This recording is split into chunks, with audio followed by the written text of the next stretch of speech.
2019 ला तुम्हाला माहिती सुरेश नागरे सारखा भूत माझ्या विरोधात उभा केला, एक अपक्ष उमेदवार उभा केला ट्रॅक्टर घेऊन. त्या ट्रॅक्टर मध्ये डिझेल टाकायचं काम कुणी केलं तुम्हाला सांगा? डिझेल टाकायचं काम कुणी केलं आणि त्याला पंक्चर कुणी केलं ट्रॅक्टरला? जाता जाता म्हणाले की जर कोणी आमच्या अंगावर आलं तर आम्ही शिंगावर घेऊ. अरे यांचे शिंग उपटून जर खुपसले नाही तर राहुल पाटील नाही दिली. तुम्ही त्या शिंगाची आणि आरेकारेची भाषा राहुल पाटलावर करू नका.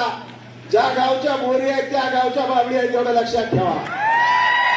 आणि सत्तेच्या ताकदीवर तुम्ही काही गोष्टी करू नका. आम्ही कधी सत्तेत येऊ त्यावेळेस दाखवू काय असते सत्ता ती. सत्तेमुळे कोणाला दाबायचं काम करत असतात तर राहुल पाटील तुमच्या सर्वांच्या पाठीशी आहे. कोणाच्या अंगाला नाही कोणाच्या केसाला सुद्धा